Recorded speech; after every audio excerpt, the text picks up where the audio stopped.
Hi, this is Daniel DiTuro. Decorated sugar cookies are popular for holidays and birthdays and can range from simple to ornate. For rolled cookies, you'll need a set of cookie cutters.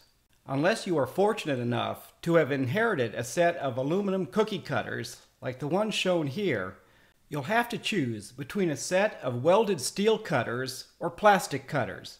I recommend the steel cutters because they have a sharper edge. Ingredients include 1 teaspoon of pure vanilla extract, 1 large egg, 4 ounces of unsalted butter, 3/4 cup granulated sugar, 2 cups of all-purpose flour, and 1/2 teaspoon of baking powder. Use a whisk or fork to work the baking powder into the flour. Cream butter using a hand or stand mixer. Omit this step if you're using soft margarine.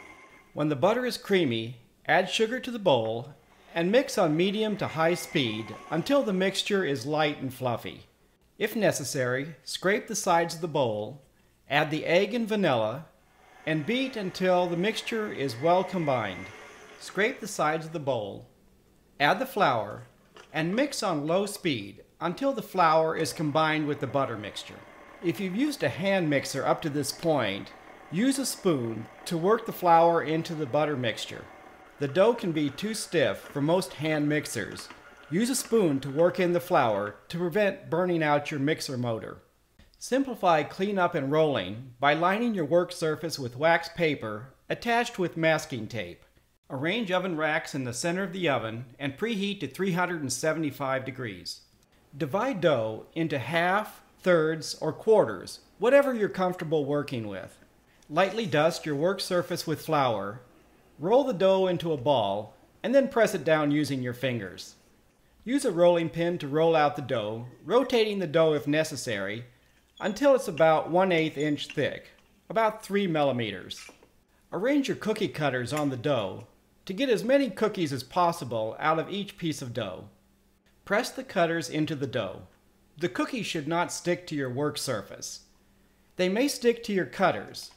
You can dip the cutters in flour if the cookies do not release easily from the cutters. Transfer the cutout cookies to a baking sheet lined with parchment paper or lightly sprayed with cooking spray. Bake cookies 8 to 10 minutes or until lightly browned. Transfer cookies to wire racks to cool completely prior to icing.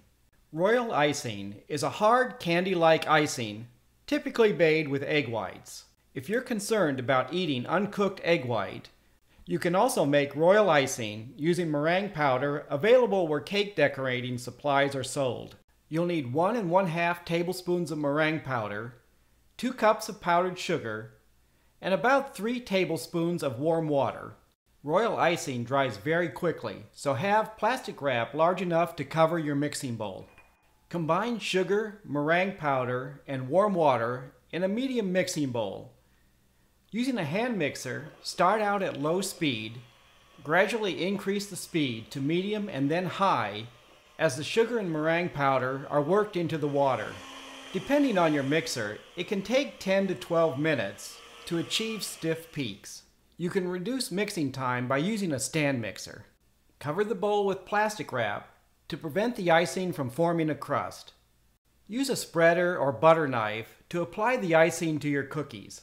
You can also use a pastry bag for more elaborate decoration. The level of decoration is up to you, especially if you're concerned about artificial food colors and sprinkles. This is one method to apply candy sprinkles to your cookies. Use whatever method works best for you. Allow icing to completely dry and then store the cookies in an airtight container. One iced cookie has about 75 calories and 5 milligrams of sodium when made with unsalted butter. Thank you for watching. Buon appetito!